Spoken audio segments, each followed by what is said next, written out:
Hello students, current electricity class 12th के लिए MCQ first term के लिए क्वेश्चन नंबर 20 तक हम आपको करा चुके थे पीछे वाले लेक्चर में, वीडियो में। उसे आगे कंटिन्यू करते हैं। तो क्वेश्चन देखिए 21। Two wire of same material, तो इम्पॉर्टेंट है same material, having length L and 2L, cross sectional area 4A and A respectively, the ratio of their specific resistance would be. तो आप स्पेसिफिक रेजिस्टेंस का दूसरा name जो होता है वो रजिस्टिविटी। तो आपने पढ़ा होगा कि जो रजिस्टिविटी है, चॉइस पढ़ ली होंगी आपने, देख ली होंगी। इस क्वेश्चन नंबर ये 21 है। स्पेसिफिक रेजिस्टेंस या रजिस्टिविटी, उसका फॉर्मूला होता है M/N/E² टाउ। ये रेजिस्टेंस का आपने फॉर्मूला पढ़ा हो, R=ML/N/E² टाउ A, ऐसे है ना। और इसकी कंपेयरिंग जब हम R=ρL/A से करते हैं तो L इसकी जगह पर हम लिख सकते हैं रजिस्टिविटी। तो रजिस्टिविटी का ये फॉर्मूला, और resistivity is the characteristic property of material. Resistivity is depends on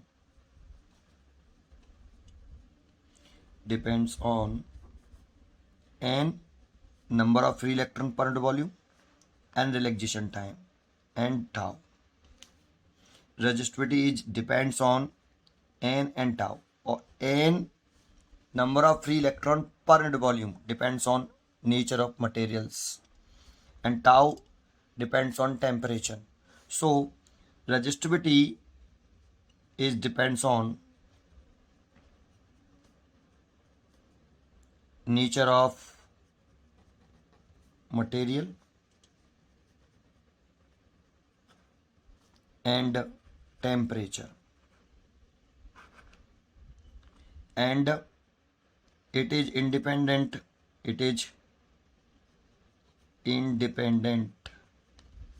of length and area of cross section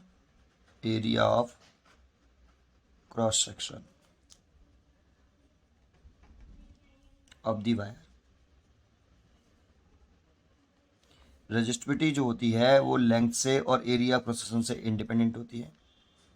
material किस मटेरियल का बना है वायर पर, उस पर डिपेंड करती है, और टेम्परेचर पर डिपेंड करती है। सो रजिस्टिविटी का रेशियो जो होगा वो 1:1, क्योंकि यहाँ दोनों जो वायर हैं वो सेम मटेरियल के हैं, लेंथ अलग अलग हैं, क्रॉस सेक्शनल एरिया अलग अलग है, लेकिन मटेरियल कैसा है, सेम है। इसीलिए रजिस्टिविटी का रेशियो 1:1। डी 21 का D 21D is a right answer. ठीक है, 22 क्वेश्चन देखते हैं। क्वेश्चन नंबर 22, तो आप रीड करिए 22। अ wire of non uniform cross section is carrying study current. Study मतलब कांस्टेंट करंट, स्टडी का मतलब ही कांस्टेंट होता है। अलोंग दी वायर, स्टडी का मतलब होता है जब सेल लगाते हैं तो मैक्सिमम करंट को रीच करना, उसको बोलते हैं स्टडी करंट ऑब्टेन कर लिया।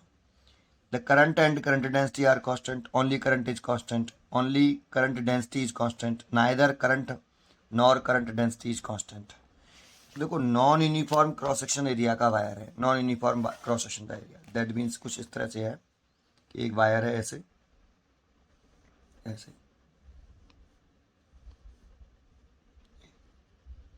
यहाँ एरिया ऑफ क्रॉस सेक्शन कम है और यहाँ एरिया ऑफ क्रॉस सेक्शन ज़्यादा है। क्रॉस सेक्शनल एरिया बढ़ रहा है इधर की तरफ। उसने क्वेश्चन में वर्ड यूज़ किया स्टडी करंट। स्टडी करंट का मतलब है इस सेक्शन से जब करंट एंटर करे और इस सेक्शन से लीव करे वो इक्वल, तो करंट ही कांस्टेंट ऐसे। तो यहाँ आई स्टडी बोल रहा है, दैट मीन्स कांस्टेंट।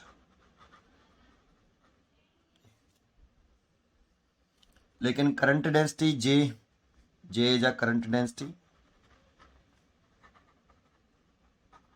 ये होता है current flowing through normal area.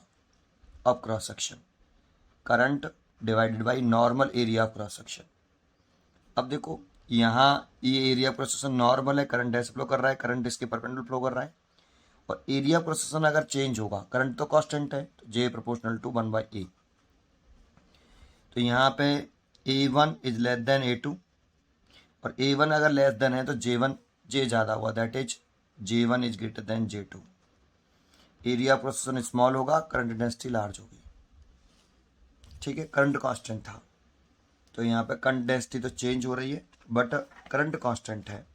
तो current and current density are constant, wrong. Only current is constant, right. और only current density is constant, wrong. Neither current nor current density is constant. तो इसकी B choice correct है। तो 22 का B is a right answer. 22 का B is a right answer. ठीक है, 23 देखते हैं नेक्स्ट क्वेश्चन। 23 कह रहा है a conducting wire of diameter 0.5 millimetre has a resistance of 8 ओम। तो पहले क्वेश्चन पढ़ लेते हैं। The resistance of wire of same length का है, same material, having diameter 1 millimetre will be.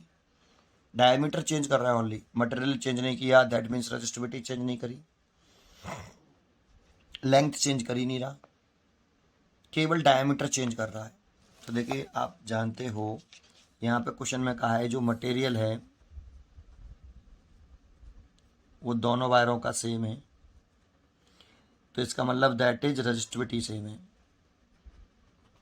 और इसमें लेंथ तो उसने क्वेश्चन में कहा है कि दोनों वायरों की सेम है, लेंथ भी सेम दे रखी है। तो रेजिस्टेंस वायर का फॉर्मूला क्या होता है, रो एल बाई ए। अगर वायर का डायमीटर चेंज कर रहा है, तो जैसे ये होता है डायमीटर, एरिया क्वेश्चन, अगर इसकी रेडियस आर और डायमीटर डी, कैपिटल डी, तो यहाँ से are is equal to D/2, और एरिया ऑफ क्रॉस सेक्शन लिखे हैं तो पाई आर स्क्वेयर, और आर की जगह पे लिखे हैं तो पाई D²/4। ये एरिया क्रॉस सेक्शन है। और देखो ये और ये कांस्टेंट है, तो रेजिस्टेंस का रिलेशन एरिया क्रॉस सेक्शन के साथ, या चलो एरिया क्रॉस सेक्शन के साथ लिख लेते हैं, डायरेक्ट ऐसा रिलेशन है। दूसरे सेकंड सेक्शन में लिखे हैं तो 1/A2, क्योंकि यहाँ रजिस्टिविटी को और लेंथ को कांस्टेंट कर रखा है। तो आप यहाँ से लिख सकते हो R1 या R2 डिवाइड बाई R1 लिख लें, इज इक्वल टू, अगर R2 ऊपर लिखा है तो R2 और A2 में इन्वर्स रिलेशन है, सो A1 ऊपर आएगा और A2 नीचे। और R2 की वैल्यू तो R2 ही है, और R1 की वैल्यू क्वेश्चन में गिवन थी आपको कि R1 जो है 8 ओम रेजिस्टेंस का है, और उसका डायमीटर 0.5 मिलीमीटर है, और दूसरे वायर का डायमीटर 1 मिलीमीटर कर दिया है। रेजिस्टेंस पूछ रहा है कि नया रेजिस्टेंस कितना होगा। तो R1 आपका 8 ओम, और A1 की जगह पे ले सकते हो आप पाई D1 का square by 4, area cross section pi D²/4, और इसकी जगह पे ले सकते हो पाई डायामीटर D2/4। तो ये तो कैंसिल हो जाएगा, तो इसे लिख सकते हो आप D1 का स्क्वायर ओवर D2 का स्क्वायर, ऐसे। तो ये R2 की वैल्यू अगर मैं लिखना चाहूँ यहाँ से, तो R2 divided by 8 is equal to D1 था आपका 0.5 मिलीमीटर, मिलीमीटर में तो मिलीमीटर में ही तो लोग मिलीमीटर ही लिख लेते हैं, और D2 था आपका 1 मिलीमीटर, उस पूरे का होल स्क्वायर। होल स्क्वायर क्यों किया, देखो ये D1 अपॉन D2 का होल स्क्वायर है, तो मैंने D1 की वैल्यू पुट कर दी, D2 की वैल्यू पुट कर दी। पहला जो वायर है उसका डायमीटर 0.5 मिलीमीटर है, और दूसरा वायर है उसका डायमीटर 1 मिलीमीटर है। तो देखो मिलीमीटर से तो मिलीमीटर कैंसिल हो जाएगा, और आप इसे लिख पाओगे, इसे हटा के यहाँ 0 बढ़ाओगे तो 1/2 मतलब 1/4 है ना। पहले 1/2 आएगा, उसका स्क्वायर करेंगे तो 1/4, और ये R2/8, और इसे 1 कटे यार 2 बार, तो R2 की जो वैल्यू आएगी 2 ओम। तो R2 इज इक्वल टू 2 ओम। तो देखते हैं कौन सी चॉइस है इसकी, तो इसकी डी चॉइस है। 30 ओम, 32 ओम, 16 ओम, 4 ओम, और डी 2 ओम। तो 23 का D is a correct answer. 23 D is a correct answer. 24 देखिए आप, 12 coulomb per minute can be written as, current में दे रखा है, कूलाम पर मिनट कह रहा है लेकिन एम्पियर में दे रखा है। तो देखो ये कूलाम पर मिनट दे रखा है, ये दे रखा है हमें current, coulomb per minute, that means current. तो इसकी वैल्यू दे रखी है आपको 12 कूलाम पर मिनट। अब देखो एम्पियर तब होता है जब हम इसको कूलाम में लिखते हैं और टाइम को सेकंड में लिखते हैं, तो करंट की यूनिट एम्पियर होती है ऐसे। तो इसको सेकंड में चेंज कर लीजिए, एम्पियर में वैल्यू आ जाएगी। तो सेकंड में चेंज करने के लिए 12 कूलाम डिवाइड बाई 60 सेकंड, और 6 से ये 10 बार और 6 से ये 2 बार, तो ये 0.2 कूलाम पर सेकंड, दैट मीन्स 0.2 एम्पियर ऐसे। तो आप 0.2 एम्पियर चॉइस हो गई, इसकी चॉइस हो गई ए 2 एम्पियर, बी 0.2 एम्पियर, ये भी नहीं है ये भी नहीं है, बी चॉइस हो गई 24 का बी। तो ये 24 हो गया और इसका B choice is the correct answer. 25 देखिए, a wire of uniform area of cross section A, length L, resistance R is cut in the middle into two equal parts of length L by 2 each. Then resistivity of each piece compared to that of original becomes. resistivity का है, resistance नहीं का है। Mostly बच्चे ध्यान नहीं देते हैं, क्या पूछा है, resistivity का है। रेजिस्टेंस कहता तो कुछ और होता, रजिस्टिविटी कह रहा है तो रजिस्टिविटी कट करने से वायर का मटेरियल नहीं चेंज होगा, और मटेरियल नहीं चेंज होगा। अभी मैंने बताया आपको कि रजिस्टिविटी जो होती है वो इंडिपेंडेंट होती है किससे, लेंथ से और area of cross section of the wire से। कट करने से लेंथ चेंज हो जाएगी बट मटेरियल थोड़ी चेंज होगा। So resistivity is remain same, resistivity जितनी पहले थी उतनी ही रहेगी, कोई चेंज नहीं आएगा, इसीलिए unchanged. Then the resistivity each piece compared to that of original becomes unchanged, कोई चेंज नहीं। रेजिस्टेंस कहता तो निकालते हैं हम, रजिस्टिविटी कहा है, ठीक है। 25 का सी इज अ करेक्ट आंसर। तो 25 का सी, रजिस्टिविटी इंडिपेंडेंट होती है लेंथ से और एरिया ऑफ क्रॉस सेक्शन से, और डिपेंड करती है केवल और केवल किस पर, nature of materials and temperature. तो यहाँ पर कट करने से मटेरियल का नेचर चेंज नहीं होगा, जिसका वो मटेरियल बना होगा वायर कॉपर का बना है तो कॉपर का ही रहेगा, ठीक है। 26 देखते हैं, drift velocity of electrons in a conductor is of the order. तो देखो ड्रिफ्ट वेलोसिटी जो इलेक्ट्रॉन होती है कंडक्टर में वो फ्यू मिलीमीटर्स पर सेकेंड में होती है, मीटर पर सेकेंड में नहीं, बहुत स्मॉल होती है जो ड्रिफ्ट वेलोसिटी होती है। ये 26 कर रहे हैं, ड्रिफ्ट वेलोसिटी का जो ऑर्डर होता है ना, drift velocity of electron in a conductor is of the order, ये होता है अप्रोक्सीमेट 10⁻⁻⁴ मीटर पर सेकेंड। तो देखो आप इसे ऐसे लिख सकते हो 10⁻⁻1 मल्टीप्लाइड बाई 10⁻⁻³ मीटर पर सेकेंड। तो आप इसे लिख सकते हो मिलीमीटर, और इसे लिख सकते हो 0.1, तो 0.1 मिलीमीटर पर सेकेंड। तो मिलीमीटर पर सेकेंड में होता है उसका ऑर्डर, किस में होता है, मिलीमीटर पर सेकेंड में, sorry. Drift velocity of electron in conductor जो होता है वो आपका ऑर्डर होता है 10⁻⁻⁴ मीटर पर सेकेंड, वेरी वेरी स्मॉल होती है बेटा, very very small. Drift velocity of electron इतना ऑर्डर होता है। तो आप इसे ऐसे लिख सकते हो, तो मिलीमीटर पर सेकेंड्स में आता है, मीटर पर सेकेंड में नहीं आता, मीटर पर सेकेंड तो बहुत हो जाएगा, ठीक है। तो देखिए इसकी चॉइस है अ फ्यू मिलीमीटर पर सेकेंड, अ फ्यू मीटर पर सेकेंड, अ फ्यू किलोमीटर पर सेकेंड, और ये भी बहुत बड़ा है तो इसकी ए चॉइस है 26 का ए, 26A। क्योंकि जो कंडक्टर के अंदर in the presence of current या बैटरी, कंडक्टर के अंदर जो इलेक्ट्रॉन हैं वो टकराते हुए चलते हैं किससे, पॉजिटिव आयन से। तो उनकी जो ऑन द एवरेज जो वेलोसिटी आती है वो वेरी स्मॉल आती है, 10⁻⁻⁴ मीटर पर सेकेंड, ठीक है। ये ऑर्डर होता है, ठीक है। चलिए आगे बढ़ते हैं। 27, 220 वोल्ट और 100 watt bulb is connected at source 180 volt. The power consumed by it will be nearly. देखो, एक होता है बल्ब पे लिखा हुआ, ये बल्ब पे लिखा हुआ रेटेड है। तुमने देखा होगा कि कोई बल्ब या CFL देखा होगा आपने, तो CFL के ऊपर लिखा होता है 220 वोल्ट 100 वाट, है ना, तो ये लिखा हुआ है। और जब इस बल्ब को हमने एक सोर्स से जोड़ा 180 वोल्ट से, तो ये 180 वोल्ट उस बल्ब को मिल रहा है, हमने दिया है। तो दो चीज़ हैं अलग अलग। तो पहले 27 को देखो क्या लिख, मैं बताता हूँ आपको कैसे करना है। 27 आपने क्वेश्चन पढ़ लिया। 220 volt and 100 watt bulb is connected to a source of 180 volt. The power consumed by it will be nearly. तो क्वेश्चन देखिए, ये जैसे ये 27 है, ये आपका एक बल्ब है,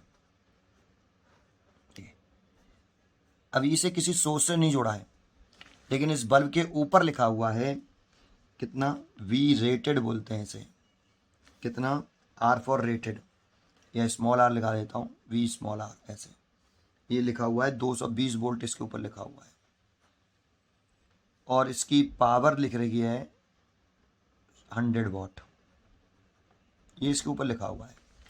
तो आपने फॉर्मूला देखो, पावर का फॉर्मूला पढ़ा होगा, एक तो हम पढ़ते हैं V²/R, एक पढ़ते हैं VI, और एक पढ़ते हैं I²R। ये अगर ये रेटेड वोल्टेज है तो इससे रेजिस्टेंस निकाल सकते हैं, इस बल्ब का रेजिस्टेंस कितना है।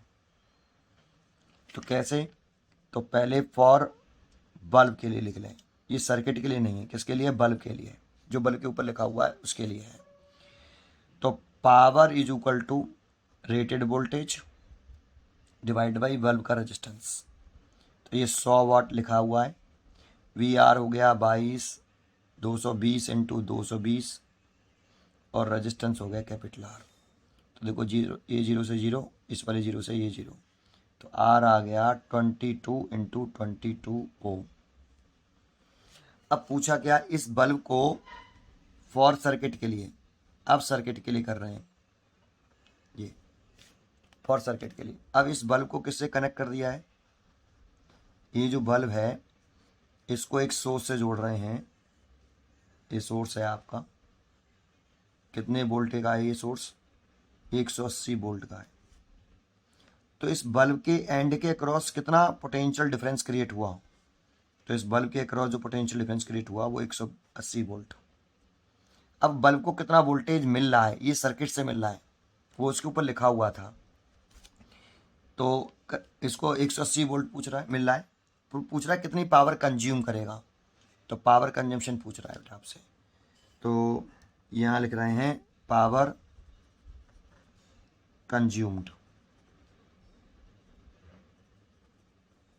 फिर यही वाला फॉर्मूला लगाओ, P कंज्यूम्ड है, PC लिख लेता हूँ, power consumed is equal to, यहाँ पे ये बल्ब कितने वॉट का है ये है, और 180 वोल्ट से अगर इसे 180 वोल्ट के सोर्स से कनेक्ट कर देंगे तो ये कितनी पावर कंज्यूम करेगा, तो power consume is equal to, फिर फॉर्मूला लगाएं, लेकिन V², पहले रेटेड वोल्टेज लिखा था, पहले बल्ब के लिए लिखा था ओनली, अब सर्किट के लिए लिख रहे हैं कितना वोल्टेज मिल रहा है, इसको इतना मिल रहा है, तो हम लिख सकते हैं इसका रेजिस्टेंस कितना है, R, ऐसे।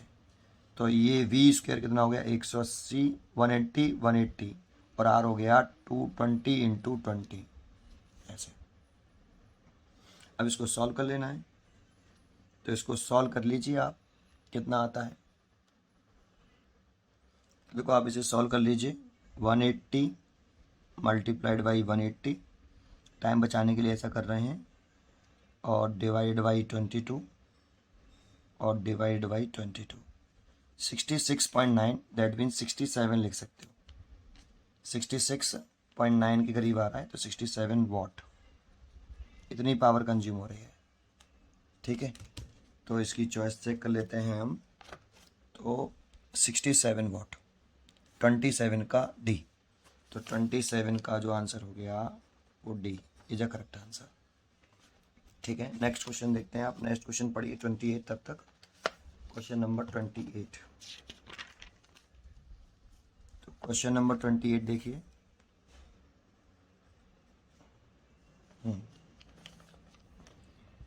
To bulb 1 of 50 watt, two bulb है 1 of 50 watt and under 25 watt are connected in series with bands.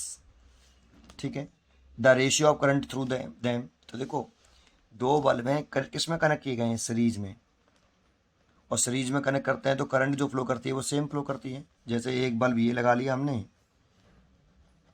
ये एक बल्ब ये है और एक बल्ब ये है आपका, और इनको किसी एसी सोर्स से, मतलब किसी सोर्स से जोड़ दिया आपने ऐसे, जैसे ये सोर्स है, ये प्लस का ये माइनस का, तो यहाँ से करंट चली ऐसे, तो करंट डिवाइड ही नहीं होगी।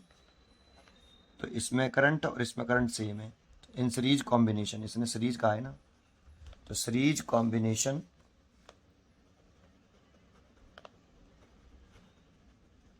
जो सीरीज कॉम्बिनेशन होता है वो करंट कैसा रहता है, सेम रहता है। तो करंट का रेशियो पूछ रहा है, तो I1 रेशियो I2 कितना, 1:1 आंसर। तो इसलिए 28 का जो क्वेश्चन होगा वो 1:1 ए, 28 का ए इज अ करेक्ट आंसर।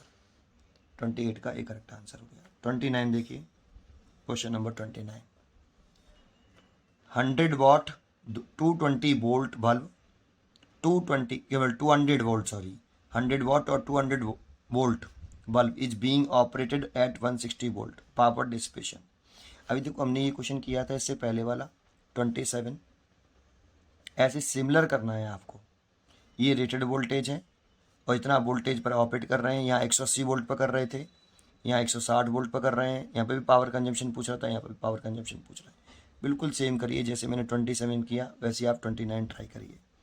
ठीक है, इसकी चॉइस में बता देता हूँ, इसका जो आंसर है वो कितना है, जैसे आप ट्राई करें तो 29 का है आपका बी, 29 का B is a correct answer. तो 29 का बी है, आप इट सेल्फ ट्राई करके देखें बेटा, 29 का बी चॉइस है। 30 चलते हैं, तीसरा 30, A and B and C are voltmeter of resistance. ये डायग्राम दे रखा है देखो आपको कि A B C are voltmeter हैं, A B C 3 voltmeter हैं, इनके रेजिस्टेंस रेस्पेक्टिवली आर 1.5 आर और 3 आर रेस्पेक्टिवली हैं। फिगर दे रखा है। When some potential difference applied between X and Y, X और वाई के अक्रॉस कुछ पोटेंशियल डिफरेंस अप्लाइड किया, the volt meter reading are V A and B V and B C respectively.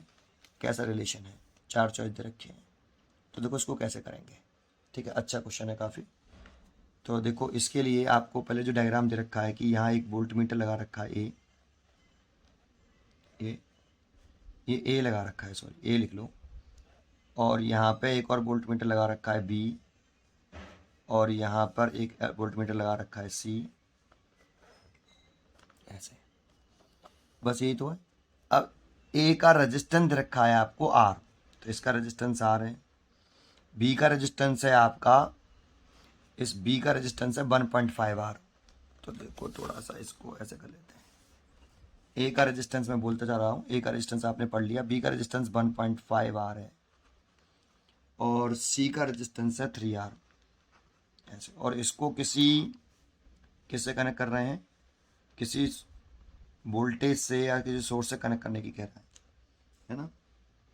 Potential difference applied between X and Y, तो ये वाला point x है और ये वाला पॉइंट वाई है, किसी पोटेंशियल डिफरेंस बी से लगा लिया जैसे, ठीक है नहीं। तो इसकी जो रीडिंग है वो क्या आएगी, इसकी जो रीडिंग होगी, तो देखो इसको पहले रेजिस्टेंस में कन्वर्ट कर लें बेटा, इसको हम ऐसे बना लें, एक रेजिस्टेंस ये हो गया, ऐसे बना लो बेटा, एक रेजिस्टेंस ये हो गया और एक रेजिस्टेंस ये हो गया। बस आपको क्या करना है, इस रेजिस्टेंस के एंड के क्रॉस पोटेंशियल डिफरेंस निकालना है। ये वोल्ट मीटर का रेजिस्टेंस है, ये वोल्ट मीटर है आपका ऐसे, ये भी वोल्ट मीटर है, ये भी वोल्ट मीटर है, तो आप इस वोल्ट मीटर के एंड के क्रॉस पोटेंशियल डिफरेंस निकाल लोगे, मतलब रेजिस्टेंस के क्रॉस पोटेंशियल डिफरेंस निकाल लोगे, रेजिस्टेंस के एंड के क्रॉस, वही वोल्ट मीटर की रीडिंग होगी। ये वोल्ट मीटर ए है, ये बी है और ये सी है, इसका रेजिस्टेंस आर है, इसका 1.5 आर है और इसका 3 आर है, और ये एक्स और वाई है, ठीक है, और यहाँ से इसे कनेक्ट किया है किसी सोर्स से, ठीक है। तो ये बैटरी लगा ली है वी, तो सर कैसे करेंगे, देखो यहाँ से ये टोटल पोटेंशियल डिफरेंस है, टोटल पोटेंशियल डिफरेंस बिटवीन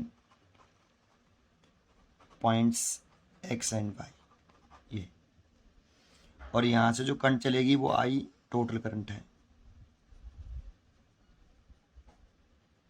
तो सबसे पहले इस करंट को निकालना पड़ेगा आपको, और इस करंट को निकालना है तो आपको सबसे पहले टोटल रेजिस्टेंस चाहिए कि पूरे सर्किट का टोटल रेजिस्टेंस कितना है। और रेजिस्टेंस निकालने के लिए तो ये देखो, ये और ये किस में है, पैरेलल में, ये दोनों रेजिस्टेंस पैरेलल में है, तो आप 1/r डैश निकाल लो पैरेलल में, 1/1.5r प्लस 1/3r।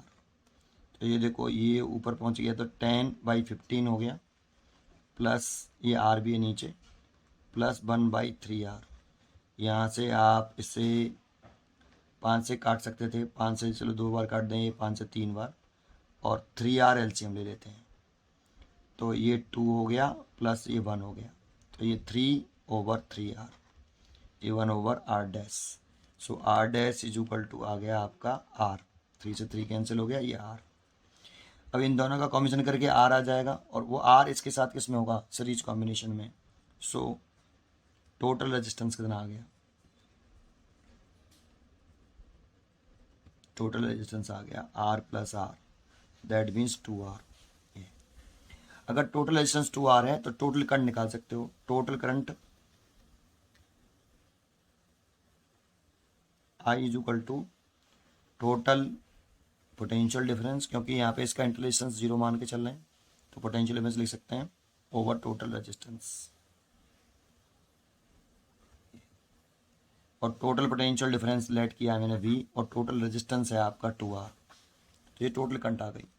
अब ये करंट चल रही है आपकी, यहाँ से आई, तो इस रेजिस्टेंस में कितनी करंट फ्लो करी आपकी I, इस रेजिस्टेंस में कितनी करंट फ्लो करी आपकी I, ठीक है। तो इसमें करंट आ गई, तो इसका पोटेंशियल डिफरेंस निकाल सकते हैं, वही वोल्ट मीटर एक रीडिंग हो जाएगी। तो potential difference across volt meter A,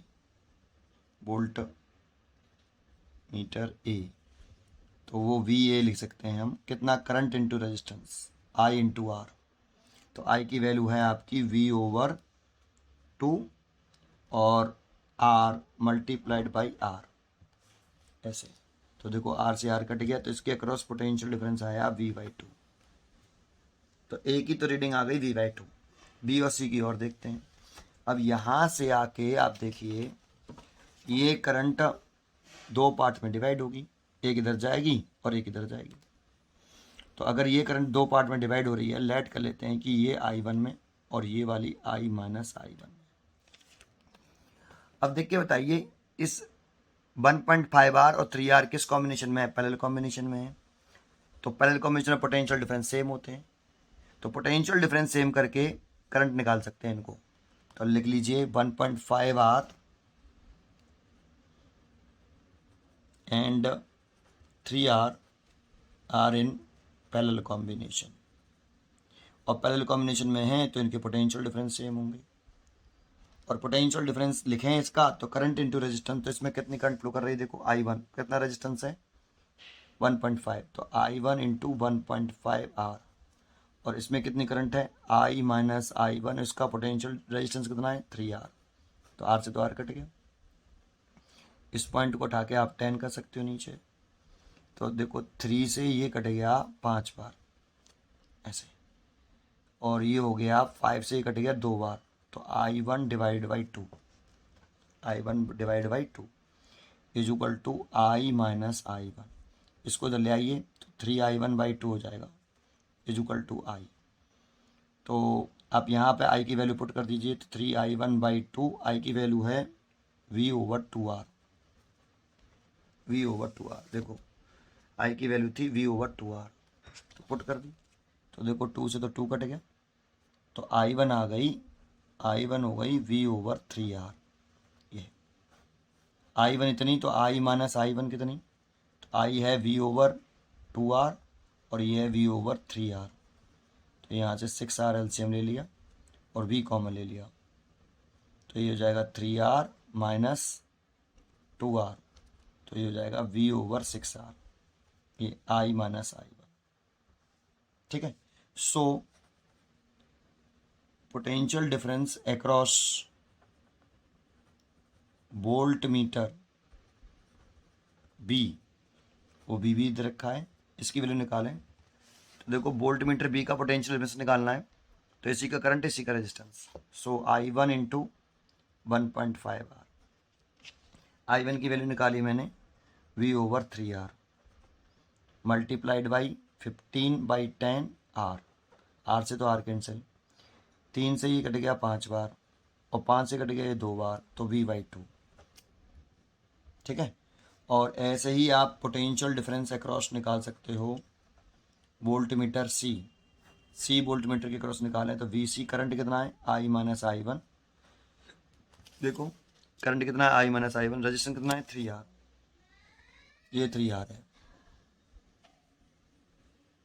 तो I माइनस I1 की वैल्यू कितनी है V/6R, तो V/6R लिख दीजिए यहाँ, और ये 3R, ये से कट गया 2, तो कितना आ गया V/2। तो देखो VC की वैल्यू भी V/2 आ रही है और आपकी इसकी वैल्यू भी V/2 आ रही है और इसकी भी वैल्यू V/2 आ रही है, तो सबके रीडिंग जो है सेम है। तो चॉइस हो गई सी, VA VB और VC बराबर 30 का C, 30 का चॉइस होगी सी, तीनों इक्वल आएंगे। नेक्स्ट क्वेश्चन देखते हैं अगला।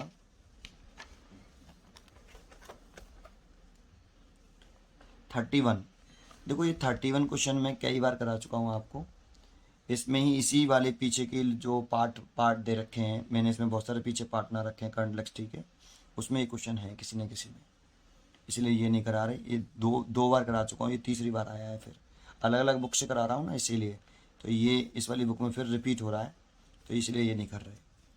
32 देख रहे हैं, Kirchhoff second law is electric network is based on, तो किरचॉफ सेकंड लॉ जो होता है वो कंजर्वेशन ऑफ एनर्जी पर बेस्ड होता है, और Kirchhoff first law conservation of charge पर बेस्ड होता है, लर्न होना चाहिए। तो Kirchhoff second law for electric network is based on conservation of charge, law of conservation of energy, तो बी चॉइस है इसका, 32 का बी। 33 देखिए, 3 सेल हैं, ईच ऑफ EMF 1.5 वोल्ट, ठीक है। इंटरनल रेजिस्टेंस, ये इंटरनल रेजिस्टेंस है, थोड़ा सा गलत छप गया है, ये टर्मिनल रेजिस्टेंस नहीं है, इंटरनल रेजिस्टेंस है, 1 ohm R connected in parallel, the combination of EMF will be, देखो सबके EMF सेम है और इंटरनल रेजिस्टेंस कितना है 1 ओम है सबका, और कॉम्बिनेशन किस में किया है पैरेलल कॉम्बिनेशन में, टोटल EMF पूछ रहा है। वैसे तो हम जानते हैं जब सेम EMF के होते हैं तो टोटल EMF जो है 1.5 ही आएगा, फिर भी कैसे वो बता देता हूँ। क्वेश्चन नंबर ये आपका 32 है, 33 है, सॉरी 33। देखो अगर ये एक सेल है, इसका EMF E1 मान लेते हैं, अभी डिफरेंट मान लेते हैं, इसका इंटरलेशंस R1, ये दूसरा सेल जिसका EMF E2 और इंटरलेशंस R2, और ये तीसरा सेल इसका EMF E3 और इंटरलेशंस R3, ये तीनों पैरेलल में लगे हुए हैं, तो इसका E इक्विवेलेंट जो होता है वो लिखते हैं हम E1/R1 plus E2/R2 plus E3/R3। अगर और भी सेल होते तो और लगाते जाते, 3 सेल हैं ओनली, तो 3 ही लगाएंगे, 1/R1 1/R2 और 1/R, ये इक्विवेलेंट EMF का फॉर्मूला होता है। 3 सेल हैं तो 3 बार लिख लो, और 4 हैं तो 4 बार, 5 बार तो 5 बार। लेकिन यहाँ सभी सेलों के EMF जो हैं, तीनों सेलों के EMF सेम है E, और इंटरलेशंस भी सबके सेम है R, तो वैल्यू पुट करिए, तो E/R हो गया, ये भी E/R और ये भी E/R, और ये देखो 1/R 1/R 1/R, तो 3R लिख सकता हूँ, 3/R, ऐसे इसे लिख सकते हैं 3/E/R डिवाइड बाई 1/R। देखो ये तो कैंसिल हो गया, आया, ये 3 से 3 कैंसिल हो जाएगा, 3 से 3, 3 से 3, और 3/R से 3/R कैंसिल हो गया, तो E आया, E इक्वलेंट। तो इसका अगर ये सबके EMF इक्वल हैं तो जो इक्वलेंट EMF भी आता है कॉम्बिनेशन करने के बाद वो भी E ही आता है, लेकिन इंटरलेशन देखेंगे तो वो R/3 आएगा, वो R/3 आएगा, तो EMF तो सेम ही आएगा, सो 1.5 वोल्ट ऐसे। तो ये क्वेश्चन नंबर 33 इसका सी चॉइस हो गई। ठीक है, आगे देखते हैं क्वेश्चन नंबर 34। तो क्वेश्चन नंबर 34 देखिए क्या लिख रहा है। 34, for a cell terminal potential difference 3.6 volt when the circuit is open. जानते हो सर्किट ओपन, क्वेश्चन पढ़ लीजिए तब तक। सर्किट ओपन मतलब एक सेल है जो कोई करंट ड्रॉ नहीं कर रहा और उसका ईएमएफ टर्मिनल पोटेंशियल डिफरेंस दे रखा है। तो जानते हो जब सेल कोई करंट ड्रॉ नहीं कर रहा होता है, आई जब जीरो होता है तो वी और ई बराबर होते हैं। सेल का ईएमएफ और टर्मिनल पोटेंशियल डिफरेंस इक्वल होते हैं। तो यहाँ टर्मिनल पोटेंशियल डिफरेंस दे रखा है 3.6 वोल्ट, और जब सेल कोई करंट ड्रॉ नहीं कर रहा तब तो V इज इक्वल टू, आपने पढ़ा हुआ V बराबर इतना। जब कोई करंट ड्रॉ नहीं कर रहा तो I जीरो, तो V और E इक्वल, तो E is equal to V 3.6 volt EMF आ गया। ये मैक्सिमम टर्मिनल पोटेंशियल डिफरेंस हो गया। फिर कह रहा है if the potential difference reduce to 3 volt when the cell connected in resistance 5 ohm, और इंटर रेजिस्टेंस ऑफ सेल पूछ रहा है। तो कह रहा है कि एक यही वाला सेल है, इसका EMF तो 3.6 वोल्ट आ गया, और इसे जब किसी रेजिस्टेंस से जोड़ देते हैं हम, ऐसे 3.6 वोल्ट है और इसे किसी रेजिस्टेंस से जोड़ दिया, आर की वैल्यू कितनी है 5 ओम, तो इसका इंटर रेजिस्टेंस पूछ रहा है वो आपसे। तो इसका जो टर्मिनल पोटेंशियल डिफरेंस है ना वो रिड्यूज हो जाता है, वो रिड्यूज हो गया, कितना रह गया 3 वोल्ट रह गया, ये ऐसे reduce to 3 volt when cell connected the resistance 5 ohm. क्या पूछ रहा है, इंटर रेजिस्टेंस पूछ रहा है। तो देखो आई निकाल लो पहले, तो total EMF over total resistance, total current जो है यहाँ सेल से करंट ड्रॉ करेगा अब ये, तो कितना करंट ड्रॉ करेगा, तो देखो ये रेजिस्टेंस और इंटर रेजिस्टेंस सीरीज कॉम्बिनेशन में है, तो total EMF over total resistance, तो टोटल ईएमएफ 3.6 है और टोटल रेजिस्टेंस देखें तो 5 प्लस आर है, इतनी करंट हो गई। और terminal potential difference V is equal to होता है E माइनस आई आर।